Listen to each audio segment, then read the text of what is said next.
to create our agendas for us, gather our staff reports, do our publications. Internally, it's going to route things around. It's going to record our meetings automatically. People will be able to sign up online, and then the chairman will have access to the list. It won't be the same list that we've been using on paper where we have for, against, and unknown or undecided. It'll just be in the order that they come in. They sign up, they'll have to say if they're opposed or for the project, and then we'll just have to say that for the record when we announce them. Their name and their position will show up on the monitor for the room to see. So it'll be a little bit different. April 25th will be the first meeting that we introduce you to this software, so you'll have to be a little patient with us because it'll be the first time for us too. It's going to work. It's Technology going to always be does. great, yeah. You're right. This next city council a meeting joke. will be the first city council meeting where they learn how to use it. So we'll hopefully have some bugs worked out by then. So no paper signups in the back then when, if somebody were Nope. to show up at the last minute? There'll be a tablet back there that they can Oh, sign in okay. digitally, and it'll just automatically show up here. And then next week on the 20th, we are having a joint city council planning and zoning commission workshop. So it'll be one of those 7 o'clock early morning workshops if you're interested in coming.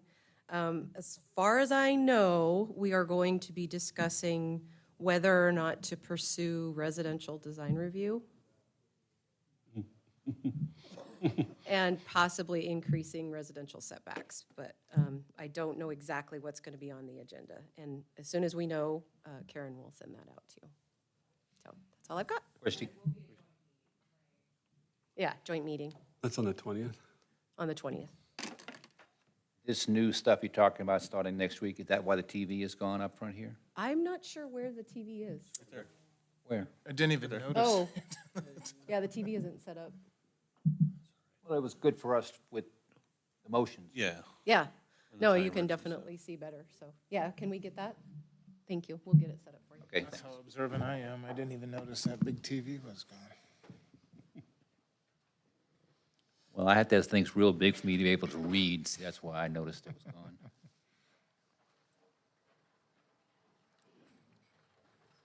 Okay, while they're setting up the TV, I'll go ahead and entertain a motion on the consent agenda unless there's any discussion. I'll make a motion, we approve the consent agenda. Second. It's been moved and seconded to adopt the consent agenda. All those in favor? Aye. Any opposed? All right, consent agenda is adopted, and it's 6 o'clock. We'll give a couple minutes here to get the TV up and running so we can watch our sitcom, You're not supposed to know. or read the motions, sorry.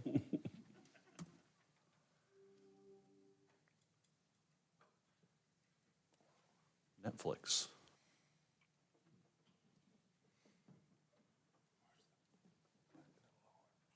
So while we're doing that, I'll just go over kind of the rules of the meeting, if you will. We have 6 items to hear tonight, and the process will be, we'll hear from the applicant. They'll have 7 minutes to tell us what their project is about, and all of you, and then we'll hear from staff. Staff will go through the staff report that they've prepared and we've been over in our packets, and then we'll have any questions there. If no questions, we'll move to public testimony. If you haven't already, there's sign-up sheets in the back, or if you didn't sign up and you change your mind and you want to speak, you'll be able to raise your hand and speak on any of the items that you're here to listen to tonight. You'll have 3 minutes to provide your testimony. After we've heard from everybody, the applicant will get up and they have 5 minutes to rebut and answer any questions that we have. Then we'll close the public hearing, deliberate amongst ourselves up here and render a decision on each item. With that, we'll go ahead and move on to public hearing item number 1, a conditional use permit for an online firearms sales business in an RD zoning district at 1305 West Toccola Street for Eric Mortensen. Is the applicant here? Come on up. Oh, and I didn't say, when you get up to the mic, just tell us your name and address for the record, and then your time starts. Okay, my name is Eric Mortensen. My address is 1305 West Decola Street, Nampa, Idaho, 83651. I think it'd be best to just read my narrative here, since I spent a good amount of time on it. I think it explains my proposition quite well. I, Eric Christian Mortensen II, propose to start a small-scale internet gun sales business to supplement my income for me and my family as a secondary form of income, in compliance with all City of Nampa Code ordinance defined in Chapter 1, Section so-and-so, for home occupations, and the required conditional use permit as stated in this code section, and federal and state law for the safe and legal sales of firearms, and in accordance with ATF rules and regulations for the safe and legal sales of firearms, which includes the required federal licensing by the ATF for the chosen FFL 01 license. I have applied for and will receive in order to legally conduct my business per federal law, which legally requires the license holder to safely store and handle firearms in the place of business at all times, including the securing of all firearms in locked safes, unloaded and stored separately from ammunition before and after business hours. My business model is simple, safe, and discreet, as this online sales business will be conducted by myself inside my home, on my own personal business website and other marketplace facilitator websites, where I will list guns I have acquired either locally or online for sale, upon the sale of which I will package them safely and discreetly and ship them out at the nearest shipping contractor locations to another licensed FFL holder, where the recipient, the person who bought the firearm, will go through the required FBI background check. I will also attend local gun shows where purchasers will, of course, go through the required background check to purchase any firearm from me.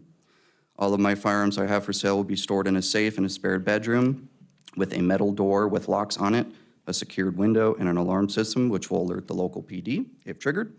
These guns will mainly consist of military firearms of a curio and relic vintage, which means it's at least 50 years old, because that's what I'm into. Antique firearms, and some modern weapons, all in safe and working order, all of which fall under the legal grounds of the FFL 01 license I will apply for, which I have with the ATF. I may travel out of state occasionally for the procurement of firearms at gun shows, private sales, or from other licensed dealers. All my business will be done in compliance with all federal regulations for running a gun sales website out of my home per ATF regulations. I've taken a course on understanding the rules and regulations for having an FFL and how to conduct a firearms business legally and lawfully in my home with a website called FFL 123. I didn't add this in here, but I'm also going to have a 4-hour interview with an ATF agent to go over every piece of information that I need to go to do this legally. Once I'm approved for my FFL 01 license with the ATF, upon the completion of which the ATF will call the City of Nampa Planning and Zoning Department to make sure I'm in compliance with all state and local laws and regulations before officially licensing me. I've also contacted my HOA and read all the HOA regulations for my neighborhood, and I'm assured I'm in compliance with their rules for this neighborhood as well. My intention is to run my business in such a way that my neighbors will never be disturbed by unusual activity for a residential area, to the point they will be unaware I am running a business out of my home to their peace. None of this business activity will violate any of the terms as stated in the City of Nampa Code for home occupations requirements as further described below. And I go through that section where there won't be any signs, won't be any traffic, because everything is shipped out. I will not exceed the 25% of the gross floor area in my home, and so on and so forth. I can go through all of those, perhaps, but. We're good. We've got them in the Okay. staff report. Lastly, I understand perfectly the legal requirements for my proposed business plan federally on a state level with the City of Nampa, my HOA, and ATF regulations. I'm also dedicated to being a quiet, peaceful neighbor to the wonderful neighbors around me, and in no way intend to bring discontent to my neighborhood. And will carefully follow my plan as to allow my neighbors to be unaware of my home business to their peace. Thank you for your consideration. I look forward to hearing the outcome of the hearing regarding the application of my proposed business plan. And I look forward to working out any further details that may be required of me, or if necessary, adjusted in my business plan. Thank you. Any questions? All right, we'll move on to staff. We might call you back up. Okay, thank you. Parker. Thank you, Chairman and Commissioners. The action requested is approval or denial of a conditional use permit. The area is zoned RD as a PUD. It's all single-family residences in this area. The conditional use permit conclusions of law that you need to find needs to be compatible with and not adversely affect the livability of abutting properties. provide a convenient, functional living, working, shopping, civic environment, as well as enhance the successful operation of the surrounding area and provide an essential service. As far as home occupations, the gun-related sales are a conditional use of one of our home occupations due to its nature requiring a license to ATF. The conditions of home occupations, the signs can be no larger than 2 square feet, cannot exceed, the home occupation area cannot exceed 25% of the home. You can't display goods, equipment, or materials outdoors. Only 1 commercial vehicle allowed. You can't have outside employees. In regards to traffic, you can't generate a volume of traffic beyond that of a normal residential use. The building needs to maintain its residential appearance. There can't be noise, vibration, glare, fumes, that kind of interference with the adjacent properties. The complaint procedure, so if 2 written complaints are received from 2 different households within 300 feet, the CUP may be revoked, at which time the applicant would need to resubmit a new conditional use permit application, showing that they're compliant with the conditions. So here's a street view. Correspondence was pretty straightforward, nothing really. Fire district didn't have any requirements for firearm sales out of the home. Some various public comments were submitted after the staff report, and those have been provided for you. The area's single-family residence, medium density. The applicant submitted a very descriptive narrative that I think describes their business quite well. It'll be operated online, no sales in person at the residence. Firearms are packaged discreetly, shipped to different contractors that are also FFL holders, and no traffic is going to be created beyond that of a typical residential use. Recommended conditions are in the staff report. They need to follow ATF requirements, the home occupation requirements, and then all sales should be conducted off-site, online. The potential findings for approval are in the staff report should you vote that way, and potential motion, and I'll stand for any questions. One question, just not related, but it's not like showing up Yeah. what you're going through Our screens on are our kinda screen. blank. We have pictures of you guys, which is nice, but, But we know who you are. I mean, I've got it on my computer, but, He's got control of that. all right, Steve, go ahead, sorry. Okay, Parker, I do have a couple of questions. We received a letter from a Jenny Conager, and some of the questions in there I have asked myself, and I wonder if you could maybe address them. The first question was, how many of these online gun sale businesses are in Nampa? Do we know? I mean, I've kind of asked this question before, but do we keep up with conditional use permits for gun sales, or? We just had one 2 weeks ago, and we've had one, seems like almost every month we have one. Chairman and Commissioner, we could track it. I'm not sure what benefit that would be, as it's really, I mean, we have more people doing gun repairs than we probably do have gun sellers. sure, yeah. And the home occupations, I mean, people will do all sorts of things in their home, occupation-wise. As far as firearms, it seems to be market-driven, and we don't have a limit on the number of types of businesses that can be allowed. Well, And we don't track if they stop doing their business from their home, so we might not necessarily know how many are active even.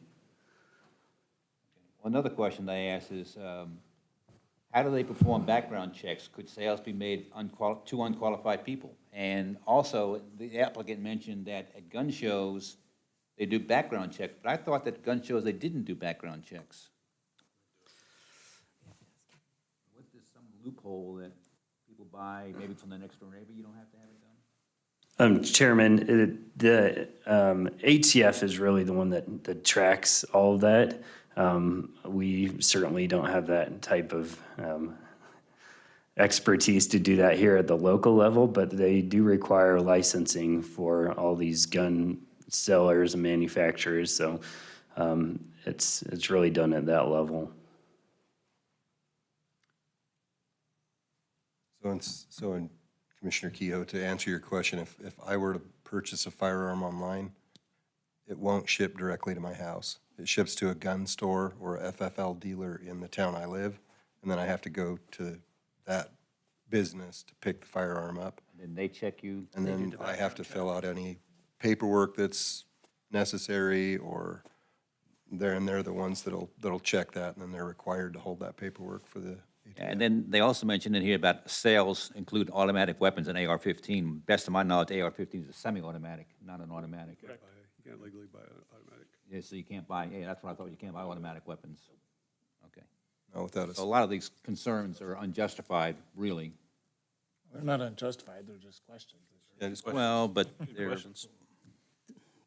If someone was moving into my neighborhood, I'd want to answer those questions as well. So, okay, that's all I had.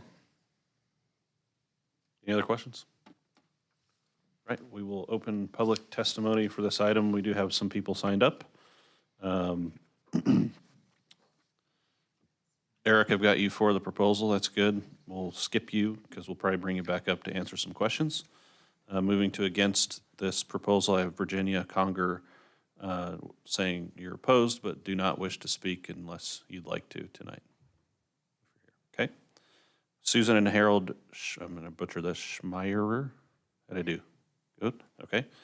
Susan says no, she doesn't wish to speak. Harold does. Would you like to come up and speak? Okay. Come on up, sir.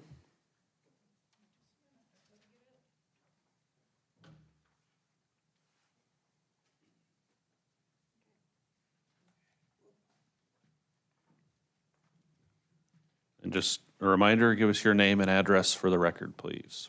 Harold Schmear, 1212 West Dakota Street, Nampa, Idaho. My idea of this, having any kind of business in the subdivision other than home hobbies, we bought that place, looked at the HOA rules, regulations. Single house family dwellings, which we know now that there's other people, families living in more than one house. No businesses run out of that. It was residential only, single family residence. And I don't feel that we should have firearms in any neighborhood as sales or storage or any other way. You'll get some gang or druggie that will go in there, shoot the residents of that house and steal their guns, and we've got to start all over again. Then ATF, do they actually monitor that? On the internet, I could use a phony name, address, and everything and have it shipped to my boy's house and go pick up a firearm, huh? I don't have, we're residents there. If you want to buy and sell firearms, get you a little store downtown and do it out of there. This is a residential area, not a business. Okay. Thank you. Next I have Judy Kern. I have you signed up as opposed, but you scratched out, yes, you want to speak, but you're coming up. Change your mind. Okay. It's all right. I'll be brave. You got 3 minutes. Judy Corbin, 1317 West Dakota Street, Nampa, Idaho. I purchased my home in 2010.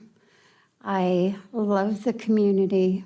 I love the smallness of it, and just, it's a very good neighborhood. A couple years ago, some other contractor built some homes in there, and then we had some new residents and a lot of turnover in the homes and things like that. But my main objection to this is that I bought a home there to be in a residential area and not for someone to come in and set up, especially a gun shop in their home. You know, whether it's going on the internet or not. I'm just very opposed to that. It troubles me because I am a single woman. I'm by myself. And in this day and age, with all the things going on with violence and guns, and also gangs, I know there's no guarantee that if it was somewhere else, it wouldn't be a problem. But to have it in a senior community, and most of the people in there are seniors, I think is just not compatible. That's all I have to say. Thank you.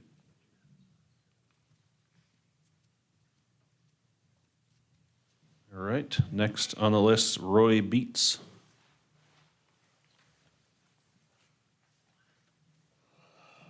I live at 1308 West Sonata Street, which is across the street from this gentleman. I want to commend him for trying to earn more money for his family. Good Lord, we know we need that, okay? But I'm opposed to it.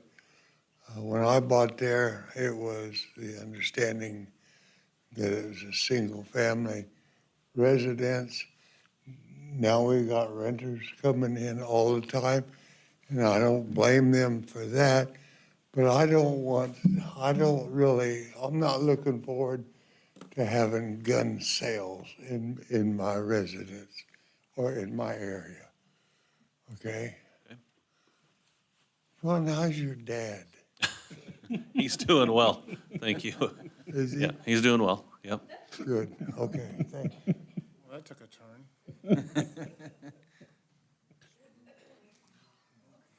He's lived in Canyon County for 70 years, so a lot of people know. Knows a few people. All right. Next is Jen Beats. Jen or Jen? No, I said no. Okay, you got you as opposed but don't wish to speak. Last on the list, Rich Palmer that has signed up and would like to speak.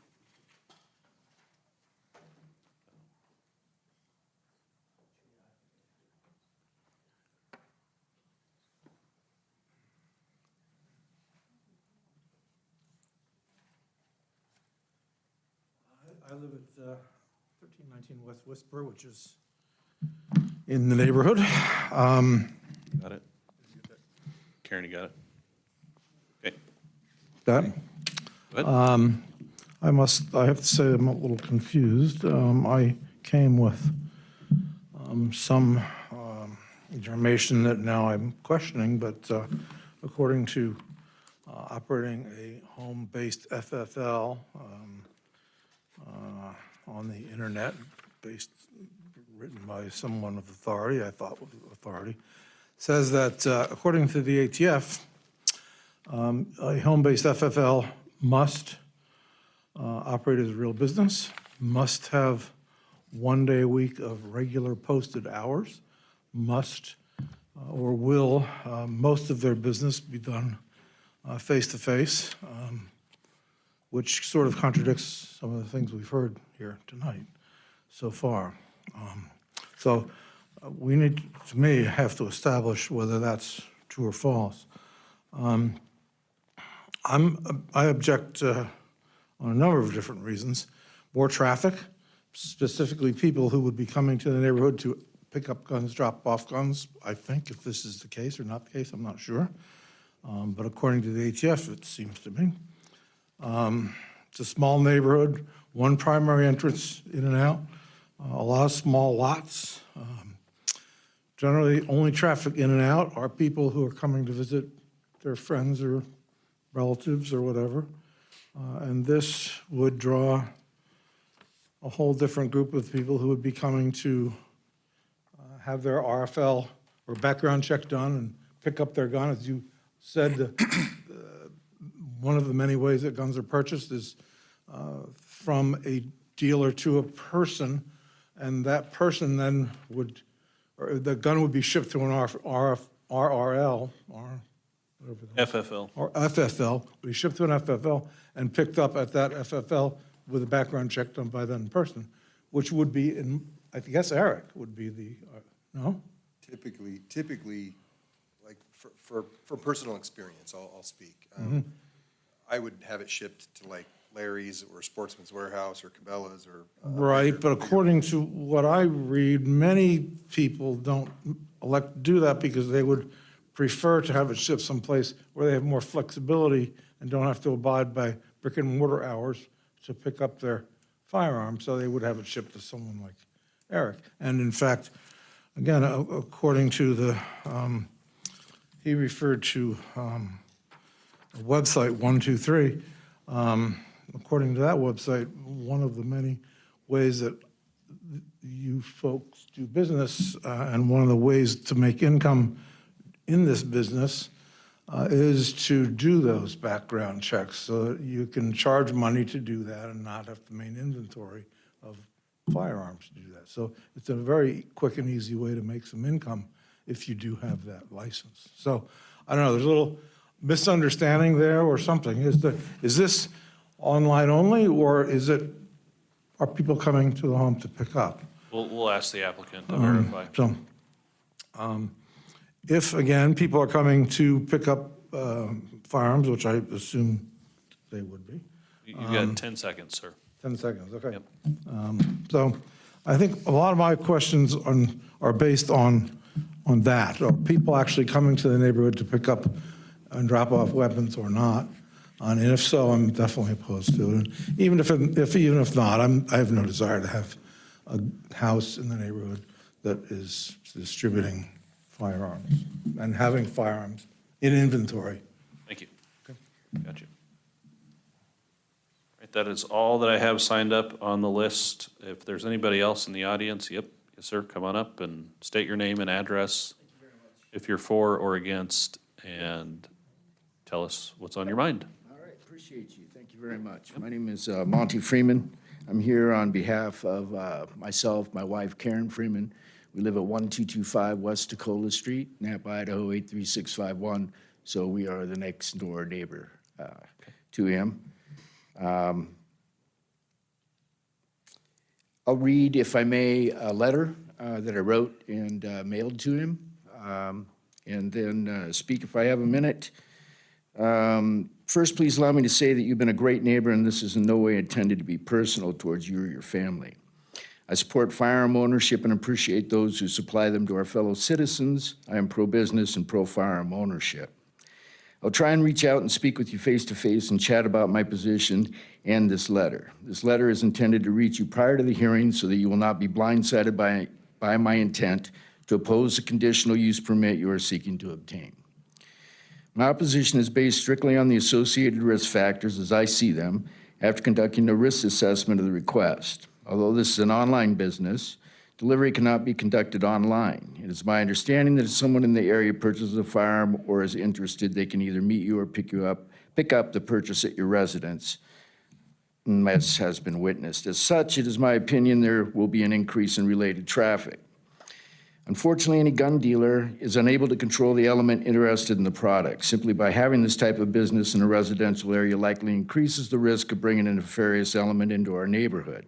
That is my personal observation and is also backed by national data studies.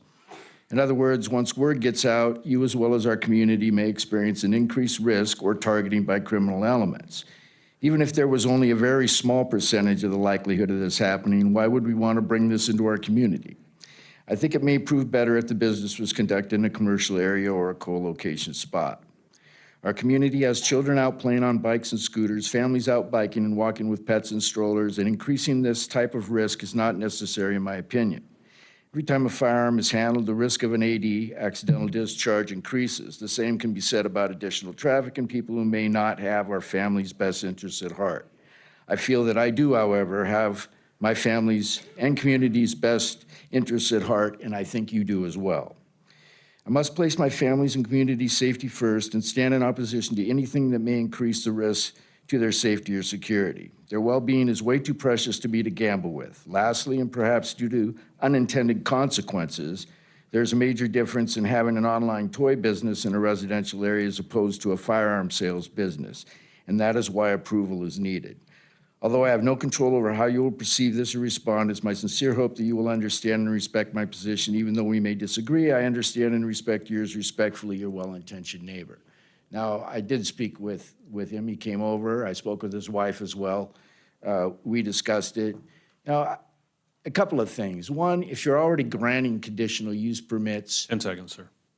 Say again, sir? 10 seconds. If you're already granting conditional use permits for people in their homes, you know, how do you say no to him? And then I would also say, if you can guarantee me that no one will nefariously find out where he lives and be able to perpetuate crime or an increase of that in that neighborhood, although I already know the answer to that, that's kind of my concern. So I appreciate it. Thank you very Understand. much. Thank you. Yep. Right. Anybody else for, against, or undecided on this agenda item? Okay. Mr. Mortensen, come on back up and have you answer some questions and respond to concerns. You've got 5 minutes. Thank you, everyone, for coming out. Appreciate your questions. Happy to answer as many as I was able to note down. So, again, this is an online business. No one will be coming to my house ever. I can't violate that. If I get 2 complaints and they turn out to be credible, my conditional use permit will be pulled. So there is no way that I would risk that. And the way I would accomplish local sales is I would ship to a local FFL. Very simple. And that person would go there, go underneath the background check, fill out their paperwork, and at that point, they would be able to get their firearm. So, Can I ask, excuse me, quick question on that clarification. So the firearm going to the local FFL, can that be taken over or does it have to be shipped to them? Even if they were just down the road of like. that's a good question, and I'm not sure. And my approach was to be just to ship it anyway. It's easy enough, it's So cheap. even if it's Larry's Sporting Good, Right, couple right. blocks away or whatever, Right. you'd And ship I to have that. questions questions for the ATF agent when I have my ATF interviews, so those are things that I'm going to be asking him as well, do some more research on. Great, Yeah. thanks. Let's see here. Yeah, no traffic. So I think really that answers the majority of the questions. There's no traffic, no advertising. It'd be very difficult for someone to find out what I'm doing. As far as my inventory and the security of my house, it's very secure, as stated in my narrative. I have 2 doors that lead into my room with 4 locks on them, an alarm system, a locked window, and a vault that I also lock where I keep the firearms. So it is very, very secure. Also, as far as the risk factor is concerned, I am a dad, I'm a husband, I am a journeyman electrician, and as a gun owner, I appreciate all the safety precautions that gun owners must take, as anytime you buy a gun, inside of the manual, they'll give you a list of rules on how to treat firearms, and that is taken very seriously, of course. Let's see, what else do we have here? I didn't make any more notes. I'll go to one of the letters that was submitted to this packet.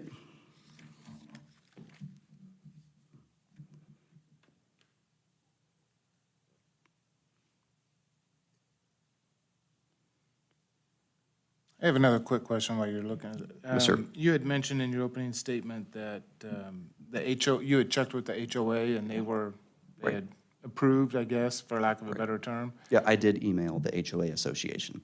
And They there was- referenced me, their rules as well, and I read through all of those, and businesses are allowed in the neighborhood. Okay, because that's what I was going to ask, because someone who had testified said that they weren't, and my experience with HOAs is that's typically in the CCNRs that no home businesses are allowed, but it was just some contradiction. I wanted to see if there was. Sure, sure. Cleared up, but you got written approval from the HOA and? Yeah, I have an email Very good. exchange. That's correct. And I can produce that if necessary. Yeah, I don't see anything else I need to go over. That'll be all. I have just one quick question. So you're looking to get an FFL license. Yes, sir. So could somebody ship a firearm to your house for them to get it from you? Who would be getting it from me? Somebody buying a gun? Okay, so again, there Yeah, won't be any somebody- face-to-face transfers at my No, residence. you're the third party. Gotcha. Someone else ships it to you for you to do it. I would refuse those sales. I'm not doing traffic to my home, so that wouldn't happen. You have any ammo stored on site I do. and sell? You wouldn't be selling ammo? Just I don't, yeah, I don't think, I haven't considered that very much. It's mostly the firearms I'm concerned about.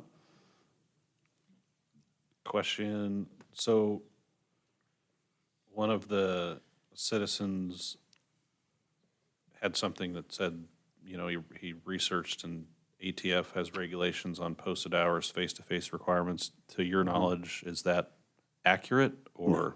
Yeah, face-to-face is not accurate. Posted hours could be for my So home you're not business. required to post your hours or provide an option for somebody to pick up a gun from your house? So to answer the second question first, no. And if I'm required to have posted hours, it can be done on my website. I wonder if that would only apply to brick and mortar type guns. I don't know, I just, I had it on my list. That's all I had. Any other questions? I have a question for staff. It's a PUD development. Is it an age-restricted PUD, or is it just open? All right. Somebody mentioned senior neighborhood. I was like, it's not. It is not. Okay, got it. Okay. Anybody else have questions? Sorry, I'm sorry, you already spoke. You can't speak again. All right, Motion I to think we're close good. public hearing. Okay, thank you very much. Is there a second? Second. It's been moved and seconded to close the public hearing. All those in favor? Aye. Any opposed? Okay, public hearing's closed. What are Well- your guys' thoughts? My thought is, one, that we get a lot of these applications, conditional use permits for gun sales and gun repairs and gun this and gun that out of people's homes. I think we ought to keep track of how many we have. I can't understand why there's so many of these operations. Why do people not go to a Larry's Sporting Goods or someplace to get their guns repaired or blued or whatever? Why do they do them out of people's homes? There's got to be something going on here that I'm not grasping, and you guys don't seem to know the answer either, but why do we have so many of these? You know, there's other things you have to have, daycares. There's more daycares, I think, than there are gun sales, but you wouldn't know it by all the applications we have of gun sales. I think part of that, I think, is the customization stuff that you can do with guns now. You can't just, it's not so easy for Larry's or Sportsman's or somebody to do that for you. And he's mostly working in antique guns, which would be another issue to try to get something like that done at one of the box stores because they just don't have the people to work on them and the time to do it. So Seems like they're missing the boat. I mean, as many of these we have here, why doesn't some brick and mortar place do the same thing? That's their business model. I mean, it's market-driven. I mean, home occupation is intended for small businesses to be able to do their work without If having the Joe- overhead of a Joe's Sporting commercial. Goods did it, you know, one at a time, and they charged $50 or whatever, I'm sure they could make money in the deal. Well, that's their choice of what business they want to pursue. Everybody has a specialty of what Seems they like want there's to do. something unusual about the whole deal, that we have so many of these, and I can't grasp what the problem is or what the reason is. I think it's just with the internet and internet sales, I think it's just easier for folks to do a home-based business like this and Get And exactly what they want. it's Idaho, so. And I think that there's an interest, he has an interest in this business. And this is a way for him to get started in that business without the cost of overhead. Parker, I got a quick question for you. Because we do have a lot of these, have you heard, because most of the time we have the same concerns with safety and people breaking into these homes that have these. Have you heard anything from the Napa PD of any of these places that getting broken into after they receive their CUP?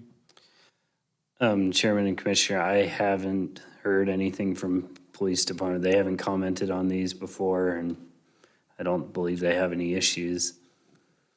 Well, I would think if they were seeing these getting broken into after they get their CUPs, they'd be saying something. I can't imagine who would break into a house full of guns, but yeah, that's, That's what I said last week, is, the last house I'd break into, somebody who came here before us. Well, I might be remembering wrong, but I feel like at our last meetings, they specifically said there's not, the police department specifically said they've noticed no increase in that kind of activity, so. I We didn't think hear that that today, but. for me, what I like is that, just like his letter his explanation that he gave, right? Very thorough. Very And he talks about all the steps that he has to go through, to maintain these licenses. And just like he said from the podium, he's not gonna do anything to risk the CUP that's gonna cost him that CUP, right? By violating it. And so I'm leaning towards saying, yeah, I want to approve this. But the other thing that I would add is that it sounds like if we want to, we can add a condition that no people are to go to that residence ever. And I don't think that Eric would have a problem with that because he's already stated that there will be nobody going there ever. And so I think just another way to cover as another condition on the approval. I would agree with that. I agree. I would highlight recommended condition 5, that everything will be sold through shipping or commercial And maybe just setting. add a little bit of strength to that condition to say, no in-home, Face to face. no business, yeah. No customers in the neighborhood. I think there's been a lot of valid concerns brought up, and I think they've been answered. But I would support Matt's strengthening of number 5. And if he messes up at all, ATF will pull that license, so. Yeah, good luck getting another Real one quick. after that. Well, Matt, why don't you make the motion? Mr. Chair, I would move to approve the conditional use permit for an online firearms sales business in an RD two-family residential zoning district on .1 acres addressed at 1305 West Decola Street for Eric Mortensen, with the recommended conditions of approval, and adopt the potential findings of approval as listed in the staff report. You want to include the, We want to just say strengthen it? Because I think it's already there, right? And add as a condition that there is under no circumstances to be any face-to-face or in-person business done at the residence at 1305 West Decola Street. I'll second that. It's been moved and seconded to approve the CUP permit. All those in favor? aye. Any opposed? That motion carries. Mr. Mortensen, the CUP will become effective 15 days from the date of the hearing unless an appeal has been filed with the Planning and Zoning Department with the appropriate fee. No action shall be taken on the CUP until the appeal period has concluded. You must confirm with Planning and Zoning staff that there have been no appeals. Okay, thank you. That's finishes up number 1. Public hearing number 2 is an annexation and zoning to the University zoning district on a 2.35 acre parcel and a 5.33 acre parcel at 0 and 5887 Cherry Lane. Rezone from RS 8.5 to University zoning district and development agreement modification on a 13.5 acre parcel and a 19.09 acre parcel at 0 and 5747 Cherry Lane for the College of Western Idaho expansion. Is the applicant here? Before you sit down, you can come on up. Yep. Oh, you're not talking tonight? You have someone else doing your work? Okay, gotcha. State your name and address for the record, please. Got out of it again. Yeah. Yeah, my name is Craig Kolchak. My address is 4839 Mountain View Drive, Boise, Idaho. I'm here to represent the College of Western Idaho on this annexation and rezoning. proposed rezoning properties are 3040910, 49000, 1810, and 18000, from an RS 8.5 and ag to university zoning. In this addition to the rezone, the College of Western Idaho is requesting annexation of properties from the Canyon County to the Nampa City. We also request a decommission of the development agreement established in July 28th, 2005. Can you see the draft concept plan that we've got here? You can see what's up there. Okay. One of the issues that I noticed on the staff report that I had, PDF, page 6 and 7, they're talking about irrigation. And irrigation right now is kind of a premature concept because we really don't have a solidified concept of what we're doing. It's just a draft concept. You see on parcel 1, annexation and zoning is all ag. And then parcel 2, the rezoning, we've got parking lots and office buildings and classrooms. So they were talking about tying into the city irrigation system. And I don't think that's going to be beneficial to this development because of the ag condition. But I mean, that's something down the road once we get the plat and the construction concept put together. So I'm asking for the annexation and the rezone. Do you have any questions? What's your intent of the property in the future? The property in the future, well, they're, What are you going to do with it? You put more classrooms? You're going to put agricultural? well, you can see up on the That's screen what there. I'm looking at. Okay, agricultural is the parcel 1, okay? We've got different types of fields for agriculture. We've got some shops down at the end, and then on the other side, we've got the student classrooms and the administration building for that. So the school teaches agricultural It's like methods a and? vocational program or something like that for farming? Yeah. Oh, okay. I didn't know they did that. I thought it was all. It's got to be a new program. I don't know if, do they do it right now or? Yeah. Okay. So where do they do it now? Well, this is why they're doing it. They've got the. Let me get him to speak. You can come up and help out. Come on up here. Call your friend.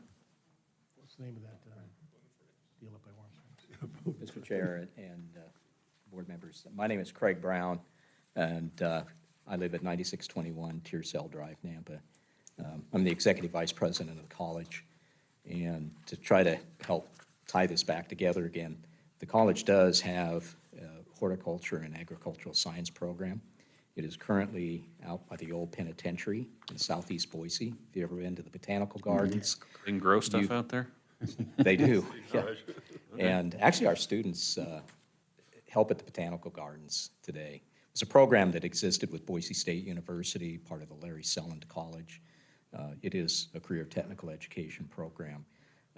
That particular location we lease from the Idaho State Historical Society, and it's very problematic because we work under historical criteria. We can't modify buildings, we can't make any changes, and the program just keeps expanding. So this has been a long-term concept plan for us to relocate that program out onto our main Nampa campus, and that's what this project is all about, is to be able to move that program onto what we call the North 40. If you added all those parcels up, it's about 40 acres. That touches our existing Nampa campus and then abuts Cherry Lane. So that's the master plan. We've recently received state funding to help support that relocation from the Permanent Building Fund. A part of the project will be growing fields. A big part of it will be growing fields. We teach students different agronomics, and we have a fermentation science program where we'll actually do some teaching in and around fermentation sciences.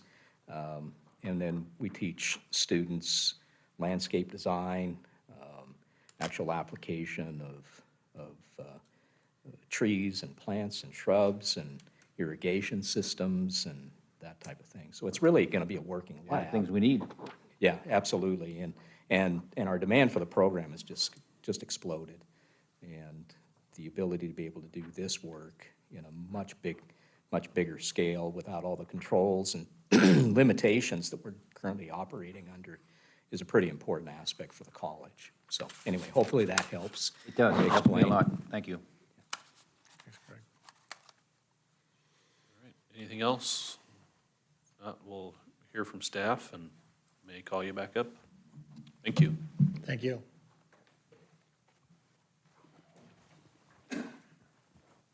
Christie. Thank you, Chairman and Commissioners. My name is Christy Watkins. I'm the Principal Planner for the City of Nampa. The request before you this evening is a request for recommendation of approval for annexation and zoning to you for a 2.35 acre parcel and a 5.33 acre parcel, and for rezoning from RS 8.5 to U for a 13.5 acre parcel and a 19.09 acre parcel. All of these are on the southeast corner of Cherry Lane and Idaho Center Boulevard, just north of the current CWI campus. So as you know, there are certain findings that you will need to find for the annexation and then for the rezone. So the property to be annexed is contiguous with the city limits on the north, south, and east sides where it adjoins GB2 and RS 8.5 zone properties that are so annexed. The proposed university zoning is consistent with the comprehensive plan future land use map designation of education, public administration, healthcare, and other institutions. Therefore, it would not create a spot zone.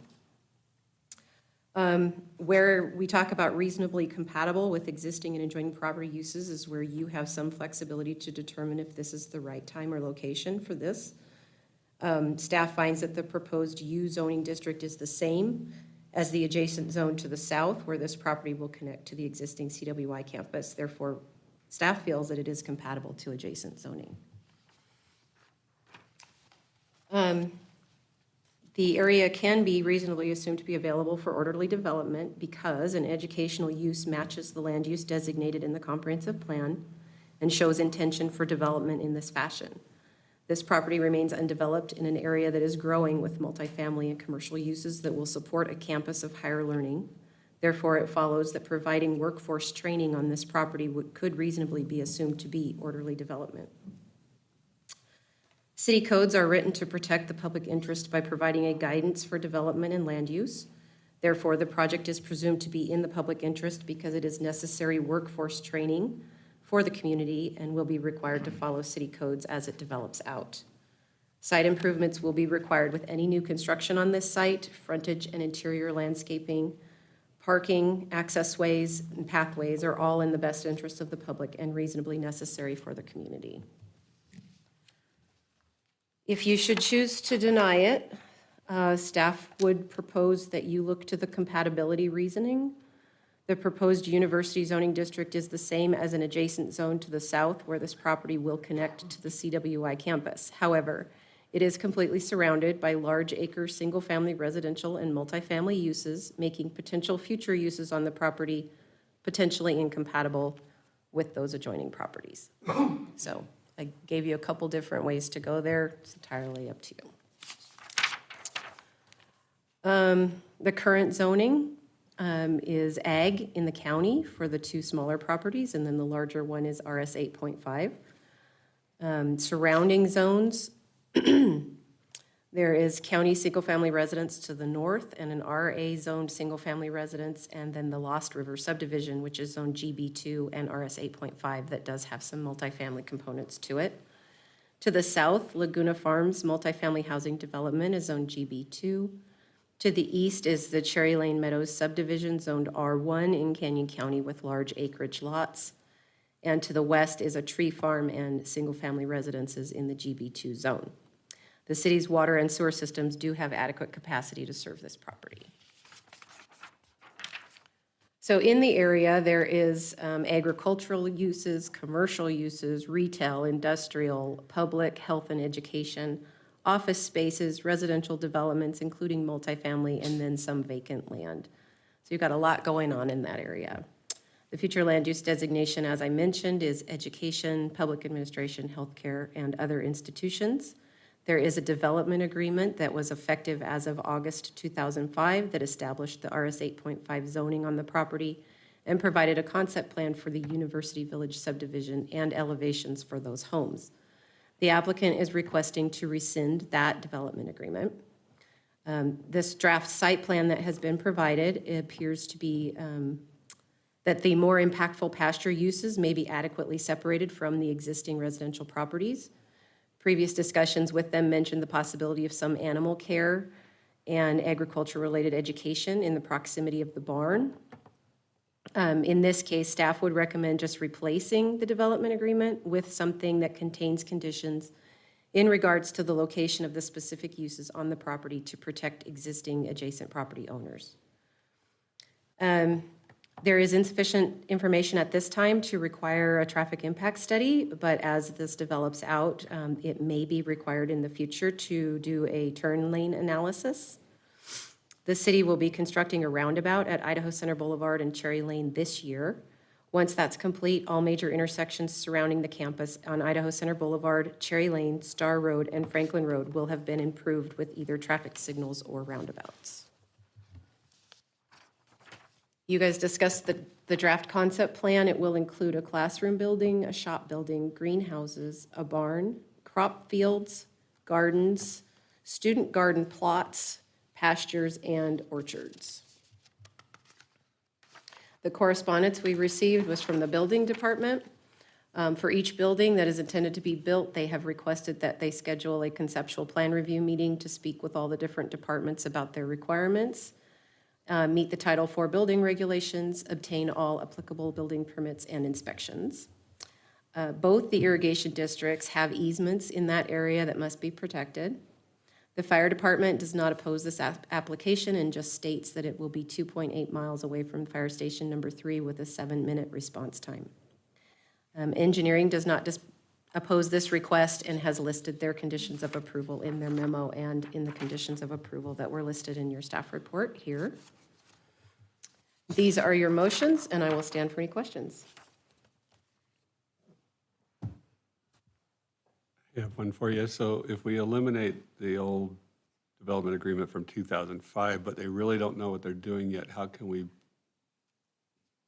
do a new development agreement attached to this?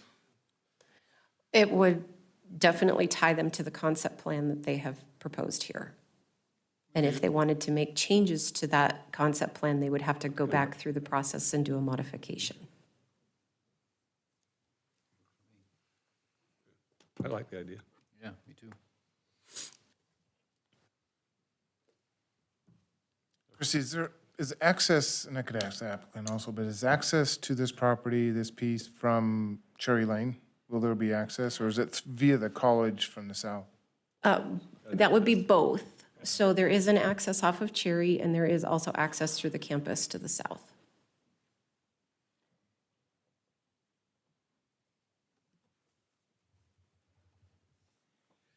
Okay. Can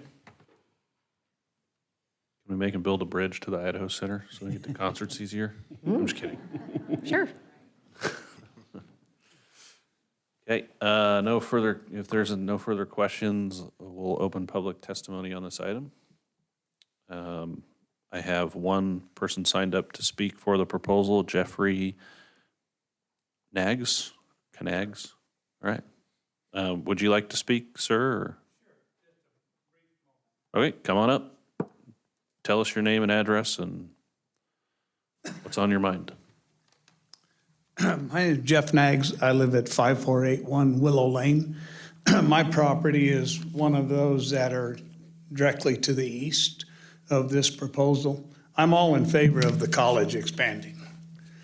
there's a few concerns that I have and my adjacent neighbors, is the traffic. And we don't want it to be a shortcut to get back over to Idaho Boulevard.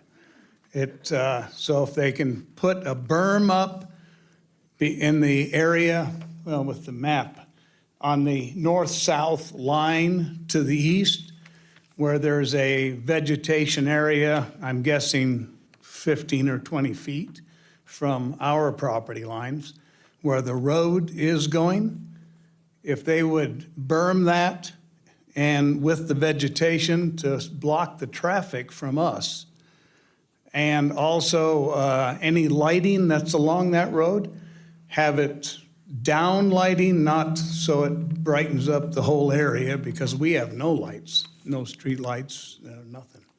So those are our only concerns. Speed bumps along there would surely slow them down, and we don't want it to be a drag strip.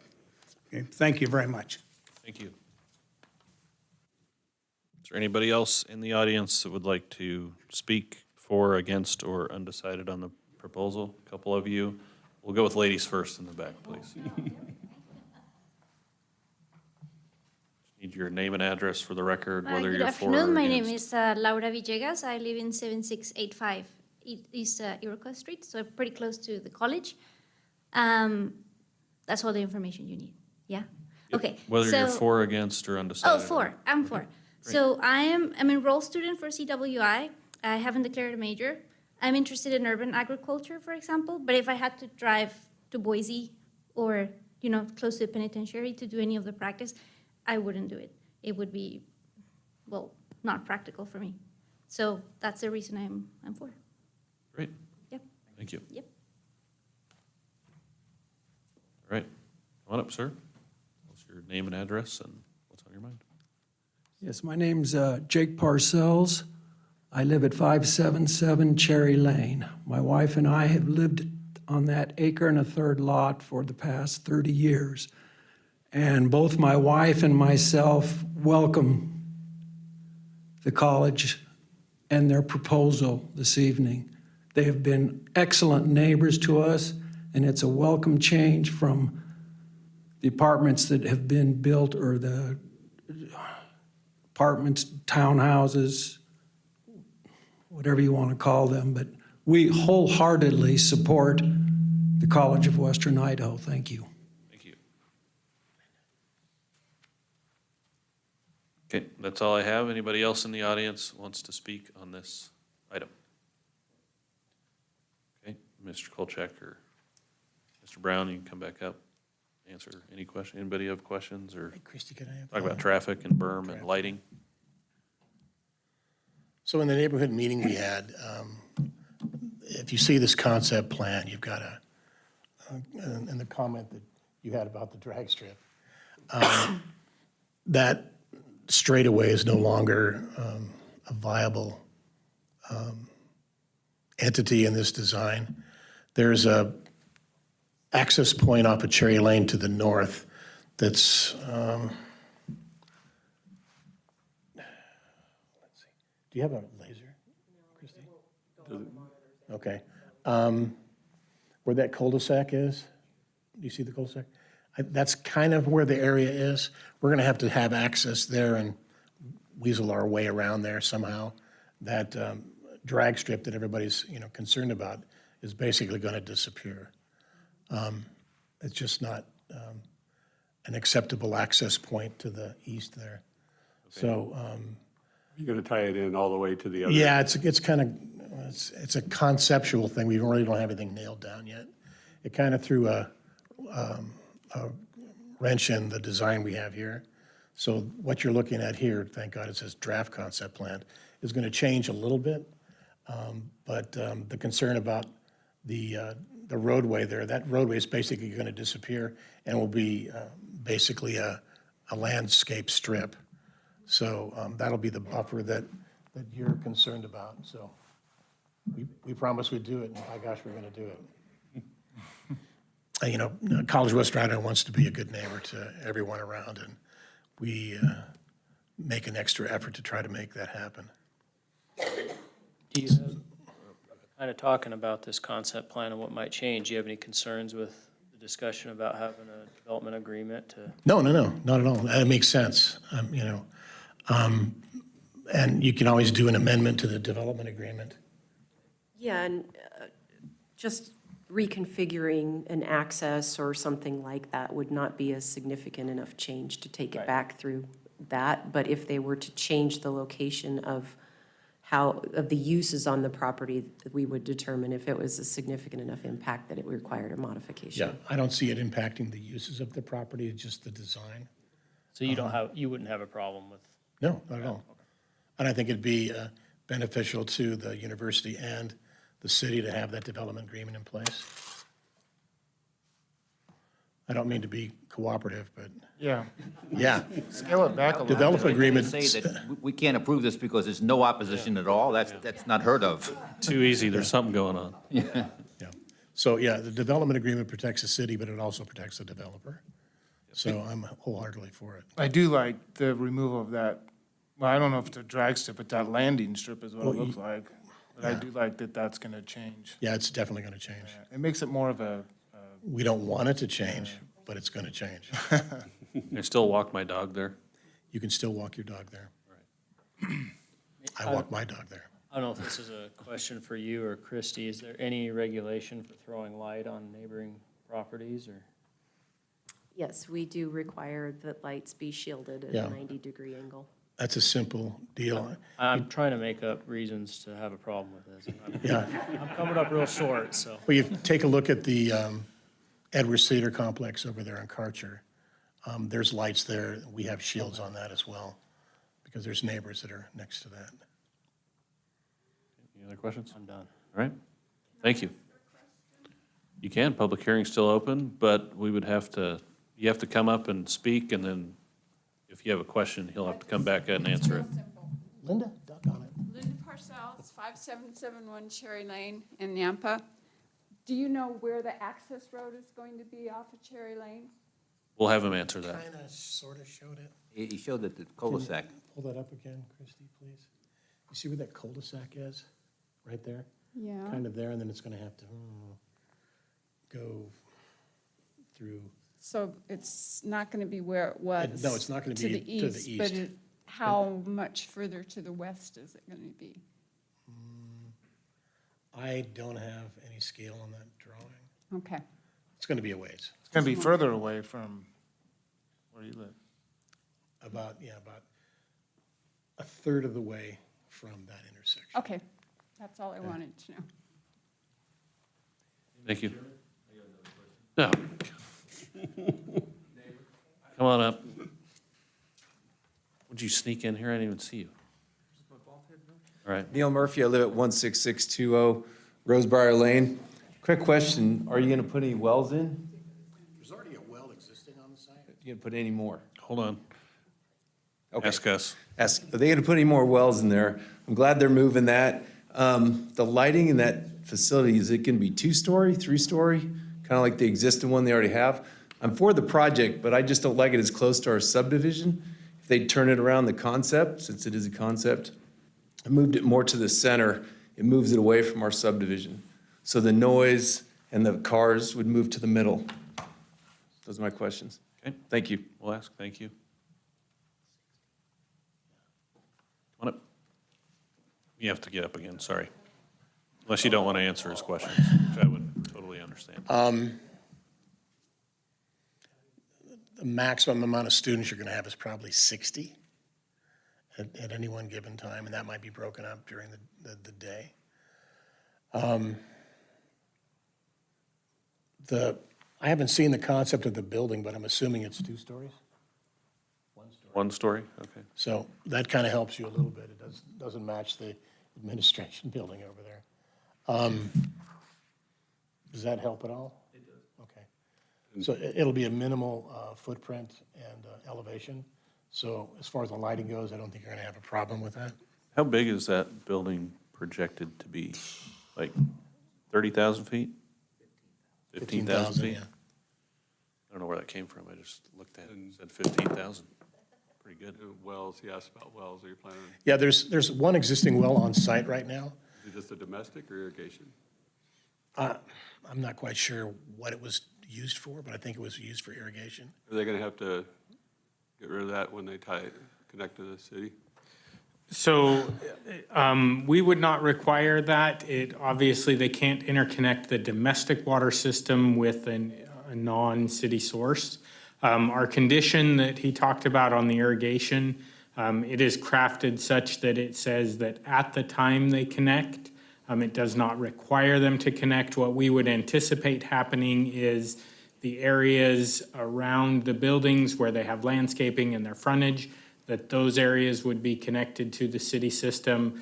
They would likely need to do a lot split so that the ag areas are a separate property that could remain in the flood irrigation district and utilize the well if they have the rights to do such. And then they could connect to the city's pressurized irrigation for the landscaping around the building, and that would be more conducive with that use. But we wouldn't have any concerns if they have a legal right to use that well for irrigation if they want to continue that. That's no skin off our. And we've talked about this already, so it's not a shock. The engineer always has a short, simple answer. 2 paragraphs. Yep. Okay. Any other questions? Thank you. All right. Motion to close the public hearing? Second. It's been moved and seconded to close the public hearing. All those in favor? Aye. Any opposed? Public hearing's closed. Well, Ron, since I asked the most questions against it, I want to say I am super in favor of this. Love to see CWI expand. Hope it continues to do so. Anybody want to stop me from making a motion? Nope.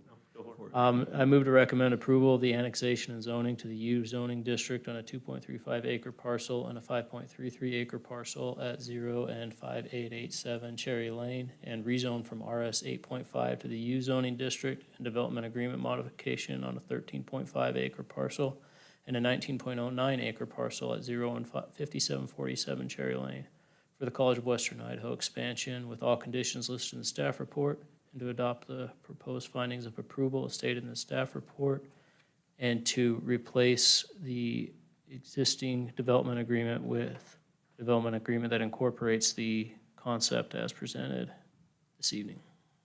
Second. It's been moved and seconded to recommend approval of this item to council. All those in favor? Aye. Any opposed? Motion carries. That'll go before council. Thank you very much. Thank you, Drew.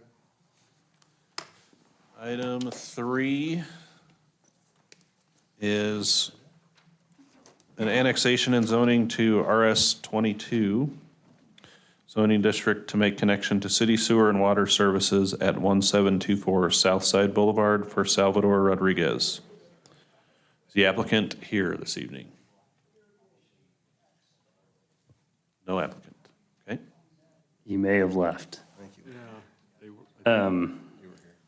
Yeah, 2 people get up in the back. It's pretty straightforward. But I'm good with it if everybody else Do is. they have to be here? No, not for like this, just to connect to services. Up or down. Evidently their septic failed, I'm guessing. Yeah, let's go ahead. We'll open the public hearing and hear from staff. How about that? Okay. Since there's no applicant. This will be pretty brief. It's a recommendation of annexation and zoning RS 22 to connect to city utilities. It's surrounded by single-family residences, both in the county and in the city. City services are in Southside. The property is enclaved. The RS 22 fits the land use designation and matches the adjacent properties. There's a irrigation easement on the east side. Code compliance had some comments about debris accumulation and inoperable vehicles. That's a condition of approval that they work with the code compliance on getting that resolved. And right-of-way dedication. we will have that discussion if he's not aware of that already, that those would be required. That's really about it. Condition of approval in the staff report. Motion is there, and I'll stand for any questions. Any questions? All right. We'll open public testimony. I don't have anybody signed up on this item, but I'll take any testimony from those in the audience or online of for, against, or undecided. Okay. Make a motion, we close the public hearing. Second. It's been moved and seconded to close public hearing. All those in favor? Aye. Any opposed? Public hearing's closed. Pretty simple. Yep. Sound like a motion? Not technically, but close. I recommend the approval of the annexation and zoning to the RS 22 single-family residential zoning district to make connection to the city sewer and water services on an 8.85 acre parcel at 1724 Southside Boulevard for Salvador Rodriguez, with all conditions listed at the staff report, and to adopt the proposed findings of approval as stated in the staff report. Second. It's been moved and seconded to recommend approval of this item. All those in favor? Aye. Any opposed? Motion carries. That'll go to council. Item number 4 is a rezone from BC to RS 8.5 on a 0.6 acre parcel at 0 Southside Boulevard for Joseph Profit to create 2 residential lots from 1 existing lots. Is the applicant here? Yes. Come on up and tell us what you would like to do after you tell us who you are and where you live. Joe Profit, 25250 Kingsbury Road, Middleton, Idaho. You want to pass it out? Sure. Whoa. We don't have to read all that, do we? No, I promise. So I'm the one who speaks. So Patty Brown, 722 Ruth Lane, Nampa, Idaho. What this is we've been working on this for a year now, actually. It is currently BC, and we were made aware later, my owner was not aware of the fact that there was a safety access study that needed to be done prior to splitting. So we're kind of doing it backwards. So we've been working with city with Parker and Caleb and Doug and everybody. They're my new best friends. But anyway, we've been working for a year now. I think this is probably the easiest and best solution. We were made aware, we had Ironwood Homes, I don't know if you know them, very reputable builder. They wanted this property a year ago, and they wanted to build a 5-plex. And finally, he called me and said, Patty, we can't build anything on that because there's some study that needs done. So I immediately went into the city, found out what needed to be done, hired CR Engineering, who actually did the study for the apartments across the road there, and they did a safety access study. They deemed it safe, and so then city engineering went ahead and approved up to 4 living spaces, but since it's BC, it has to be a minimum of 5, right? 5-plex for BC minimum. So we've been trying to work as a team here to figure out what to do with this property. It is located between 2 single-family homes already. And so, again, it was deemed safe for accessing, but probably the best way for even what the city needs and make this a win-win, rezone it back to residential. It was residential several years ago. I knew those owners as well. Anyway, so the neighbors are all for it. And then the city with the requirement, isn't it 17,000, right, 17,000 square feet to keep it as 1 lot, but this will end up being 19,000 square feet, so it'll need to be split, which will mean that there could be 2 homes on there, and then we'll have a higher tax base as well. So it was just an unfortunate situation what happened originally before the split. He would have done the safety access study had he had known it was a third party that handled that. We went into the surveyor and asked him what happened, and they said, oh, no, the city did tell us that that we needed that, and they said, this third party said, go ahead. So we're here now, so we'd like to rezone it back to residential between two houses, create the two lots, build a couple homes. So.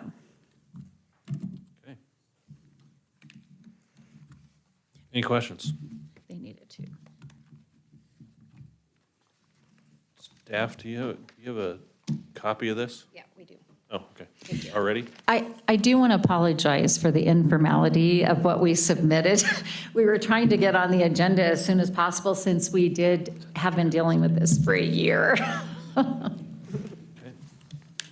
right, we'll hear from, we're hearing from Parker, no, Christie. And we'll call you if we have any questions. Okay, thank you, Chairman and Commissioners. Christy Watkins, Principal Planner. The request before you this evening is a request for recommendation of approval for rezoning from BC to RS 8.5 on a 0.6 acre parcel located at 0 Southside Boulevard. The property is currently under the jurisdiction of the city and zoned BC. To the north is rural residential R1 in the county. South, also rural residential R1 in the county. To the east is RML, which is the Autumn Leaf Senior Living Development, and to the west is, again, rural residential R1 in the county. This property was annexed in Zone 2BC in May of 2007, and then there was a lot split done to create that rear flag lot that we're looking at now. The city's water and sewer systems do have adequate capacity to serve this property should it be split into two. So staff finds that the proposed RS 8.5 single-family zoning district is in harmony with the comprehensive plan. It is designated as high-density residential, but there is medium-density residential to the west that can be stretched onto this parcel.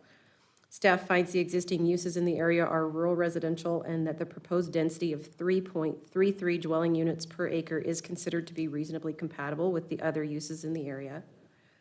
Staff finds that the proposed map amendment would establish an area of zoning that is compatible with the adjoining land uses should they choose to develop residences in the future. Staff finds that it does not create a spot zone and that the city policy allows adjacent land use designations to be stretched. Proposed amendment is in the interest of the public and reasonably necessary because these changes will align with the current uses in the area. Staff finds the proposed amendment in the interest of the public because it does align with our future land use map. Is in the interest of the public because it will cause the property to be potentially more usable for the property owner than it has been in recent years. Staff finds the proposed amendment is reasonably necessary because of the reported comments at the neighborhood meeting that the neighbors are thankful for the rezone request. So the applicant, again, requests that the rezone is back to residential so that they can build 2 residential homes after they are allowed to split the property. Does not meet the threshold for a required traffic impact study as they have already done the requested analysis. There were comments from the building department requesting that they meet the Title IV building regulations. Nampa Engineering does not oppose this application and has submitted their conditions of approval. And Nampa Code Compliance states that there is an inoperative unlicensed vehicle on the property that will need to be removed prior to approval of the rezone. These are the conditions of approval that are stated in your staff report, and these are the motions. I will stand for any questions. Questions? We'll move ahead to the public testimony portion of this hearing. I have 3 signed up for Patty Brown, who've heard from, Joe Prophet, and then Bob. Oh, thank you. Bazuli, Mr. Bazuli, if you'd like to come on up. Tell us your name and address for the record. My name is Robert Bazuli. I live at 7694 Birch Lane in Nampa. Initially, I'm in favor of this because we're downsizing from that location, and we would like to purchase one of the parcels that it would be split into. And we've thoroughly, looked over the area and think that it would actually enhance that location. Okay, So that's all. great, thank you. That's all that I have signed up. Is there anybody else that would like to speak on this item for, against, or undecided? Seeing none, I'll take a motion, well, do we need the applicant to come back up? Anybody have any questions for the applicant before we close the hearing? No, other than that, this study was pretty detailed. I read it. Yeah. I read it after I got it, and it looks pretty good. Down to 15-minute increments, yeah. I've got a question about the study, since I read it all. Yeah. There's some stuff in here about sight distances around that curve and some things they'd like them to do. Is that, I guess, Daniel, do you agree with those findings? And do we need to include those as conditions?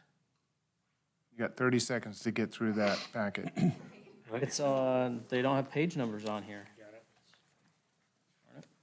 Right after all those charts. Can I comment on that while he's looking? I think so, right? Are you okay, Dan, with me commenting? We haven't closed, no, you can come back up. First, the engineer. Yeah, Okay, right before the. while he's looking. What we have with that particular situation, they did deem it safe, the engineers did deem it safe for 5-plex plus for them, but the city has their requirements, so that's why they wanted it to be for living spaces under. So as far as the foliage and that type of thing, I had a discussion with Caleb with that. And that appeared to be okay, according to Caleb. It was like, I think they're like Russian olive trees or something, but it doesn't block the view. So that's all I was told. Yeah, I would agree with Caleb's assessment there. So no need to put anything in here. Yep. Since you mentioned this, Russian olive trees are approved by the city of Nampa? They've been growing there for a long time. All right, let Christie answer, please. Well, you're talking about the types of trees? Yeah, If they're already there, we're not going to make them remove them or Okay. anything. They're just talking about that it's not in the vision triangle, so Okay. it's not causing a vision problem. right. Because they're very prolific growers. Uh-huh. Quail habitat. Well, habitat. We got to think of the wildlife. Thank you. Make a motion, we close public hearing. Second. Been moved and seconded to close the public hearing. All those in favor? Aye. Any opposed? Public hearing is closed. All think. Where it comes out was a concern of mine, but I would much rather see just 2 single-family homes up there than a multifamily complex with multiple traffic, so Agree with that, too. I'm for this idea.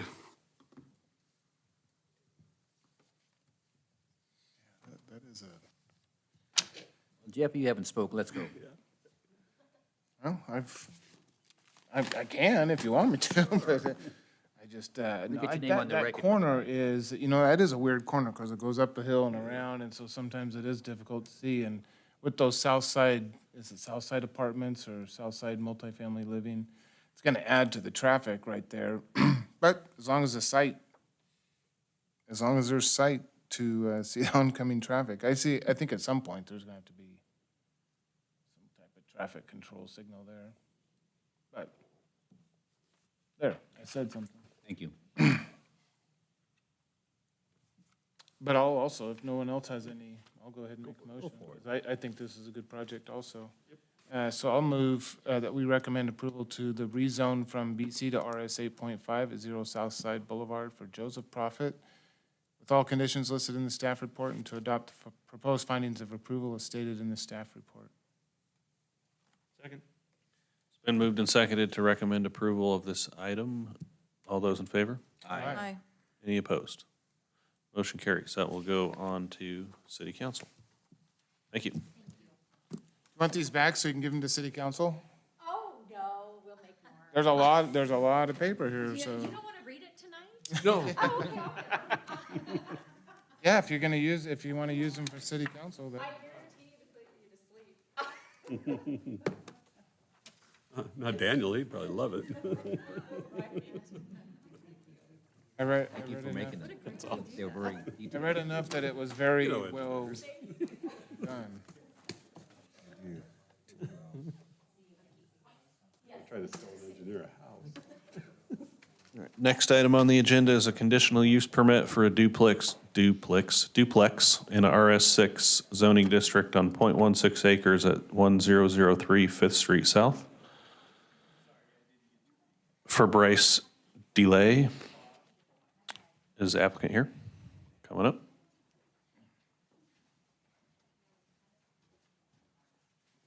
I'm his dad, Okay. Pat DeLay. I live at 3006 East Denali Place in Nampa. He's at a CWI class, I think, is what he's taking tonight, so. Okay. What do you, what would you like to do? Or what does? You what does ask he wanna me, do? or if you have any questions, I might be able to field them. Okay. Anybody have any questions for the applicant? What's the CUP? Oh, for the Duplex and RS6. I Yep. had firearms on my mind, so I didn't see firearms in there, so I wasn't sure. All right, we'll hear from staff, and if there's any questions, we'll call you back up. Thank you. Parker, go ahead.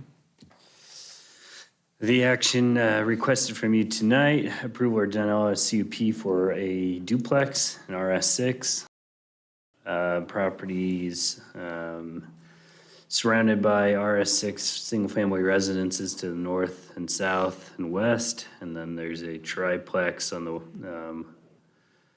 the western side, or the northeast, one of the side, across from Fifth Street is the triplex. I think those directions are wrong on that. We've covered the conclusions of laws for a CUP, so I won't go into that. Applicable regulations, we would require at least two paved off-street parking spaces, one of which needs to be covered per each dwelling unit. I had this discussion with the applicant already. We've gone over his site plan and his building plans. The structure can't exceed 30 feet. So here's the street view of the existing structure. The garage on the side of the building is what he'll be adding on to and connecting it to the primary residence to make it a one structure. There's the site plan, as you can see, connecting it here in the middle. And then he provided the layout of the building, and this is in your staff report. The applicant would be required to follow building code. The location is 0.3 miles from Fire Station 1, 3-minute response.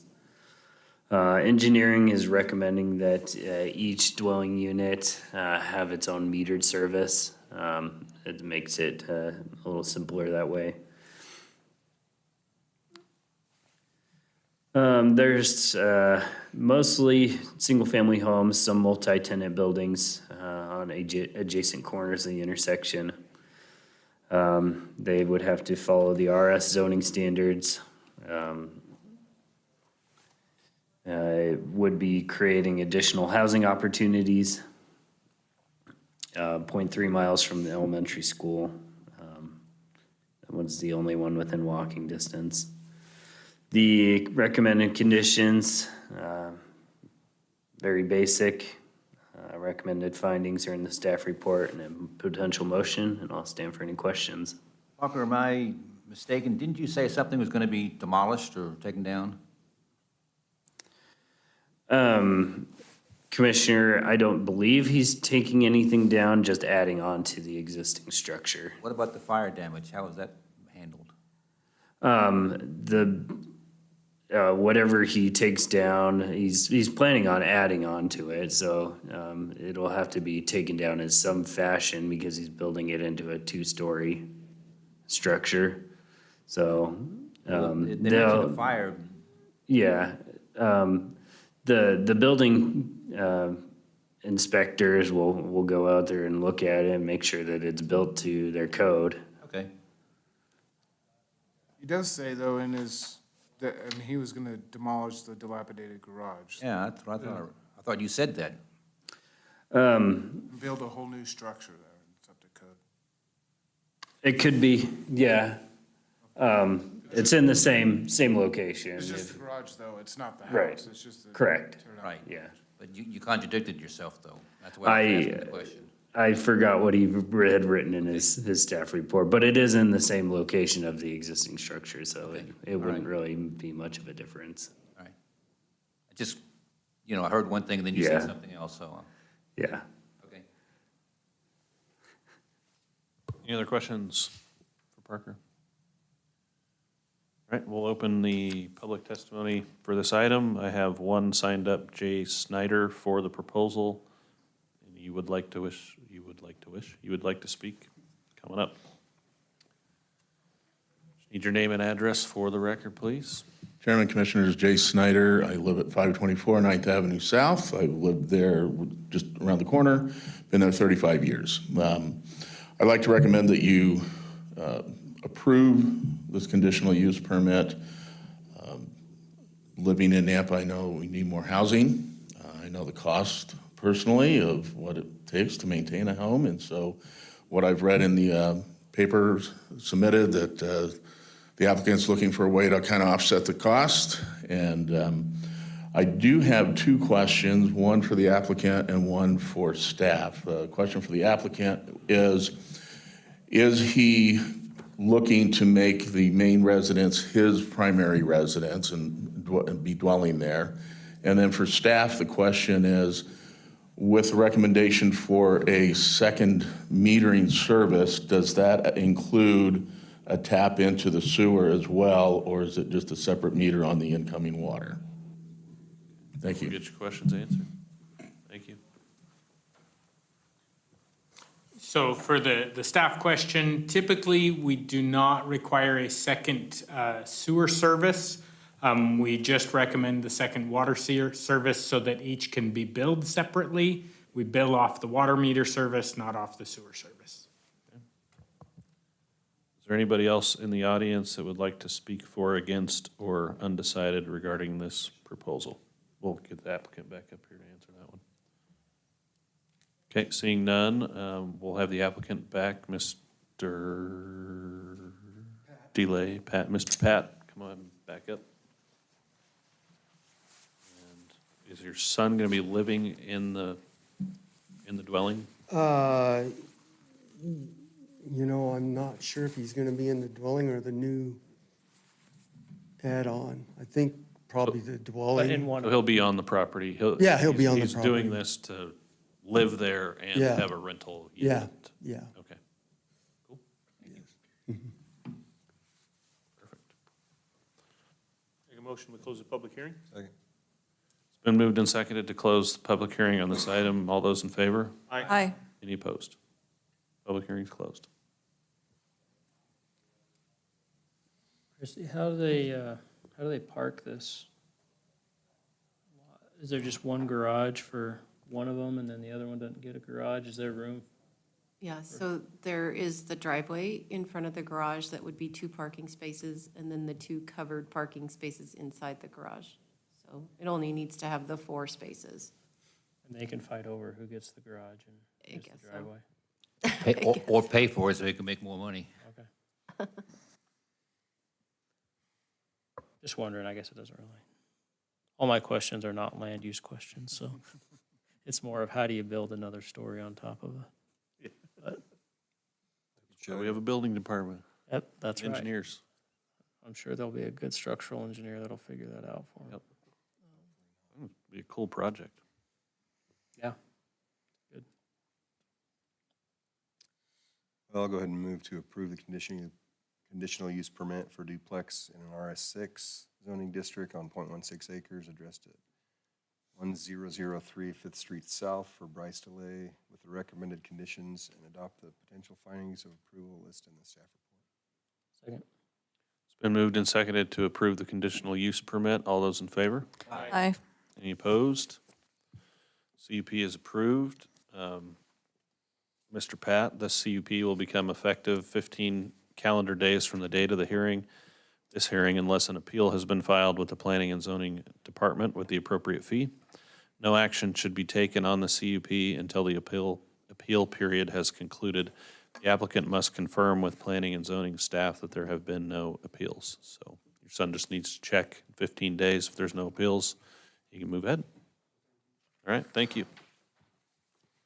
Like move on instead of still move in. Move on, move ahead.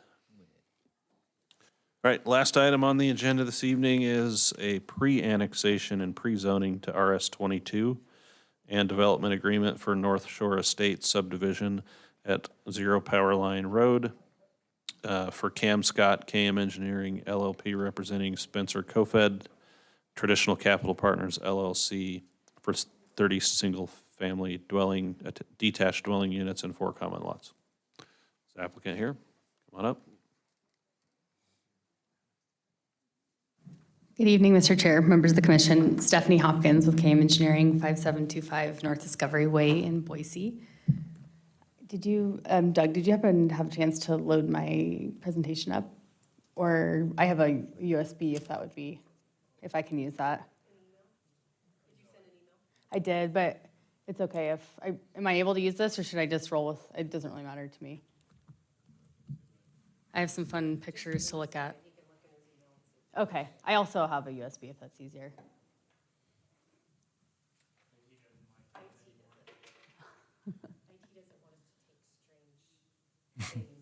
Fair enough, I have it's loaded with viruses, just kidding. Let's all help Doug search through his email. Yeah.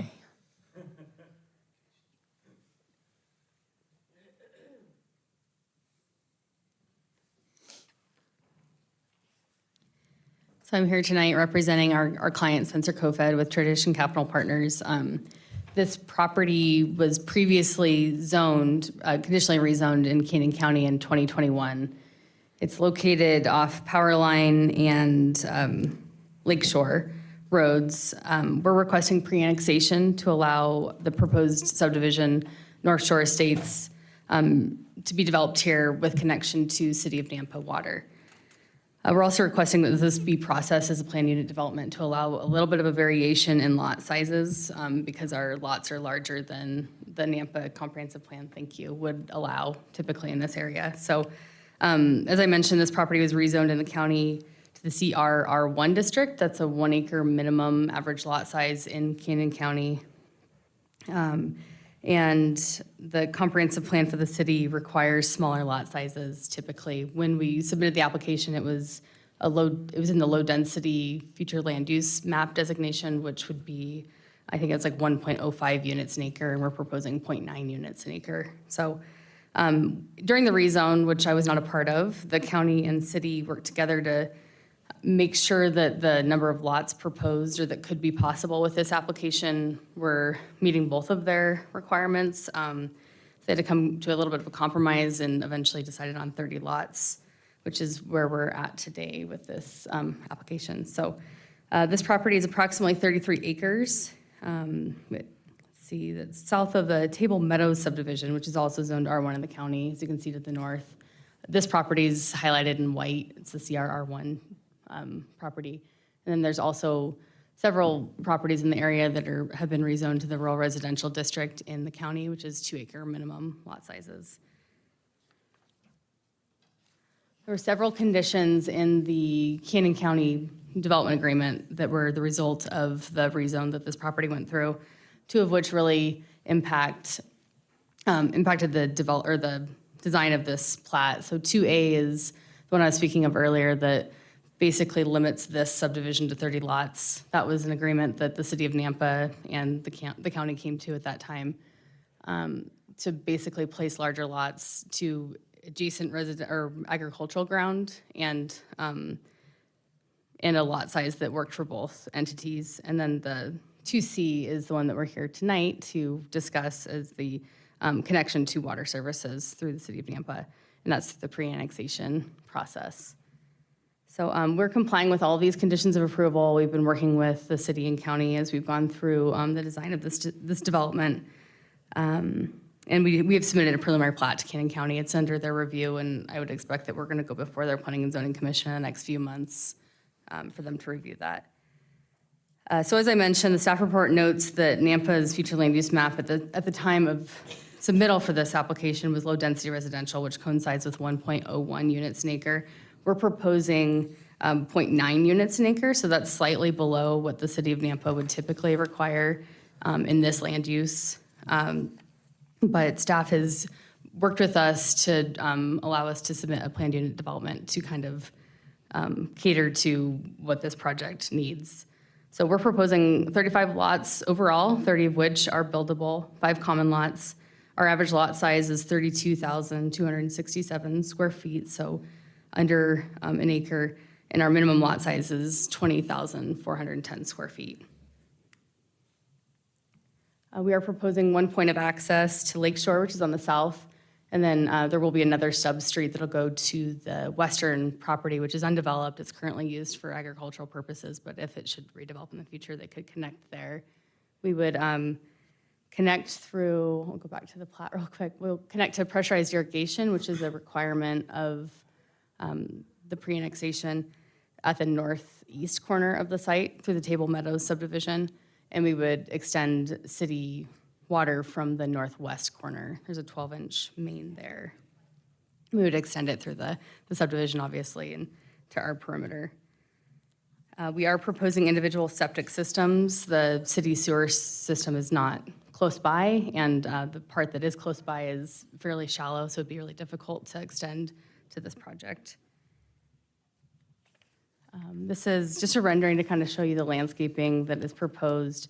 There will be a lateral that will be left open, and then a fair amount of tree landscaping along the roadways, and there will be 25-foot landscape buffers along Power Line and Lakeshore.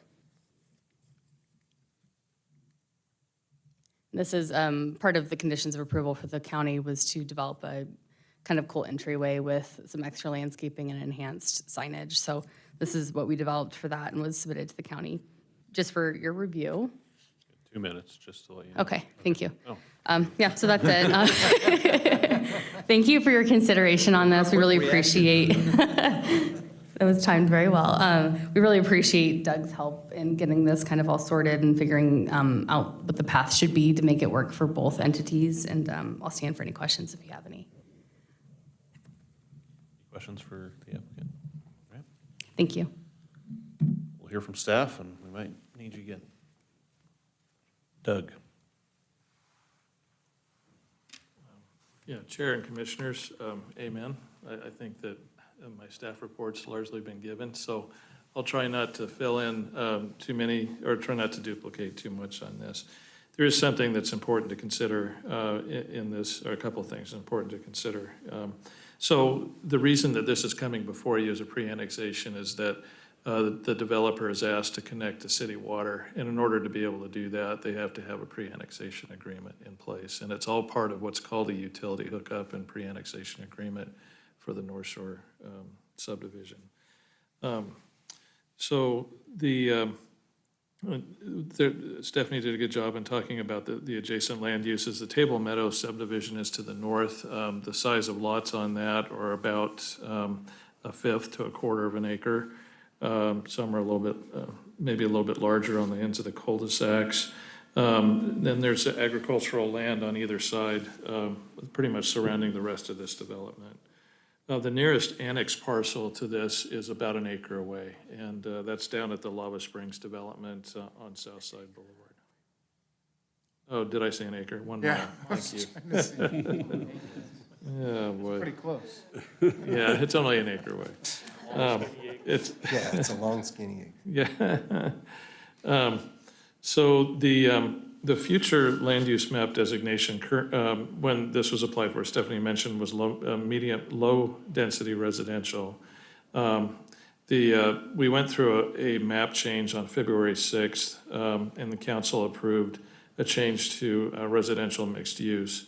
But because of the application timing, we are grading it on that particular land use designation on the low density. So the two elements in the agreement with Canyon County, the lot size and the number of lots, and the larger lots being placed adjacent to those have determined the lot sizing that was submitted in the plat.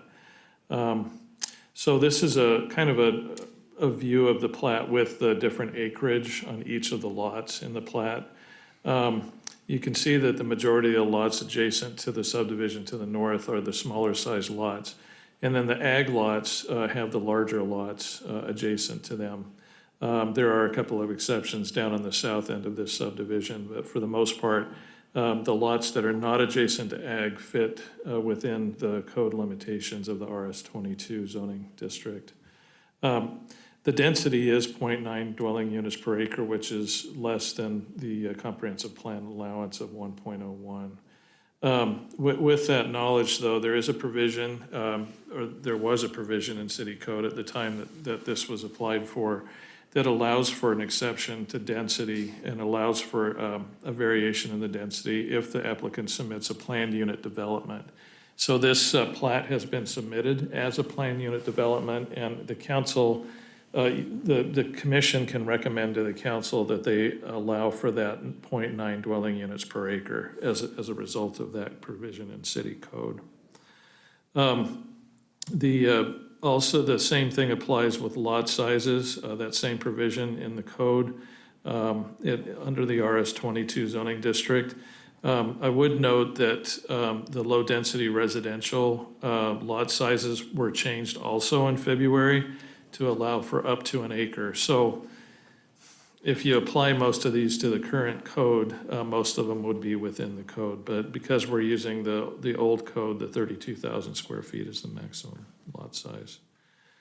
Again, that provision is provided in the Nampa City Code. All of the other issues in terms of meeting the standard for code requirements and the findings, they do meet city code. The landscape buffer has been provided. The right-of-way dedication has been shown on the map, and they meet the open space requirements that would typically be provided for in this type of subdivision. The landscape plan, you've already seen the landscape plan. And then the third finding is that the Board of Appraisers, they recommend utility connections. That meeting is coming up on June 29th in 2023. We just got the date of that today. In terms of the correspondence that we received on this, we had a couple of residences that were concerned about traffic, destruction of farmland, crime, loss of peace and quiet, way of life. The rest of the correspondence was fairly standard. The Meridian Irrigation District is requiring a 40-foot easement on either side of the canal, on the Reidenbach Canal. And the Nampa Fire Department is about 2.5 miles away to the north, station number 2. It would increase their, potentially increase the number of fighter positions by 0.09 positions. So in the aggregate, it does add to the need for more firefighters. The conditions of approval were stated in your staff report, and I wanted to point out number 4. If the commission recommends approval to the council, then to move forward with this development, with this proposal, in lieu of a development agreement, the agreement to hook up to the water system and to be annexed into the city would act as that development agreement. And you would make an exception to the lot sizes listed here in number 4, as well as the density of 0.9 dwelling units per acre. So that would have to be included if you decide to approve in recommending this to the council.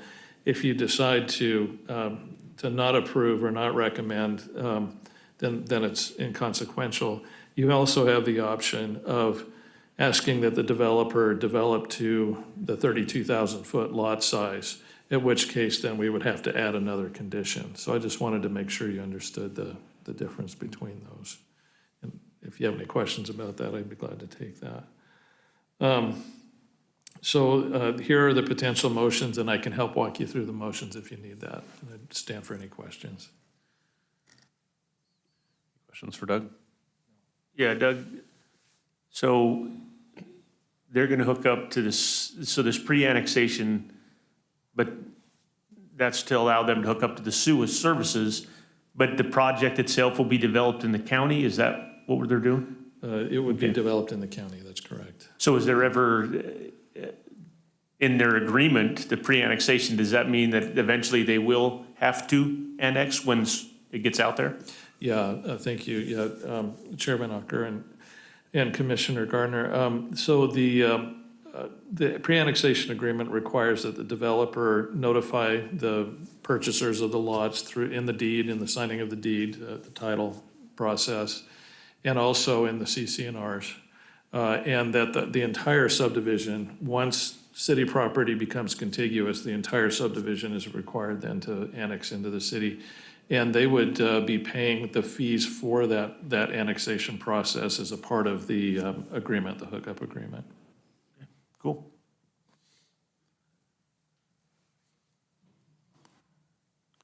Any other questions?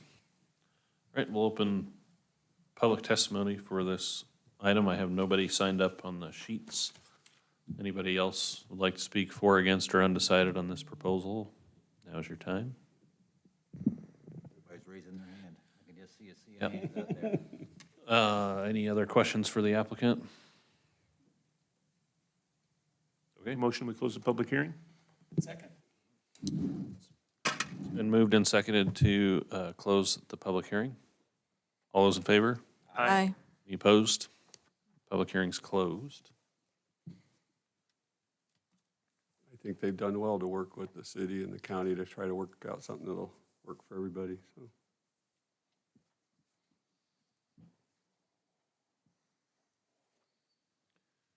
How would this property ever get contiguous to the city? There's a lot of county subdivisions in the way, isn't there? It's an acre away. I know. There's a pathway to annexation, but it's kind of a roundabout way, but it could happen. Park a city balloon over the property and claim it that way, too. So the Table Meadows subdivision, the charter school, the Jack's Place subdivision, Castleton subdivision, those are all on city utilities and have these annexation agreements in place. Once we get to the northern Castleton subdivision or any of the others, that will provide an access for us to annex all of these properties. And so it's a matter of time. It may be a while, but this does preserve our ability to get these in the city limits when we do get out there, rather than the county developing them without our utilities, and then we just kind of have a block there like we end up with a lot of the older things. So that's the path you referred to is. Yes. Fall like dominoes. Yep. Interesting. Yeah, we don't end up with the city going around it, and we have another enclave piece That's in the what middle we'll, of the that's city. what we'll have though, is a lot of this stuff would end up being enclaved, won't it? Yeah. Which, I generally don't like county subdivisions, but I don't know if I have a huge problem with this one. Since it's so similar to miles and acres around it. Well, some of those county subdivisions out there aren't pre-annexed anyway, so. Right. This one will be, so it benefits the. Yeah.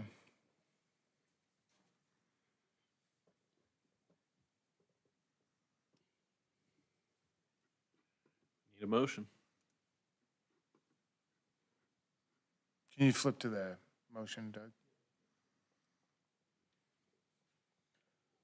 And all your recommendations for so I'll make a motion, I move to recommend approval of the pre-annexation, pre-zoning to RS-22 and development agreement for North Shore Estate subdivision at 0 South Power Line Road to Cam Scott, KM Engineering, representing Spencer Kofod, Traditional Capital Partnership, with all conditions listed in the staff report.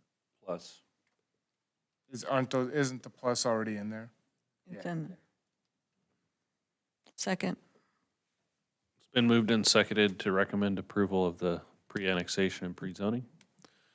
All those in favor? Aye. Any opposed? The motion carries. It'll go to council. Thank you. And that's all on the agenda, so we're adjourned. That wasn't too bad.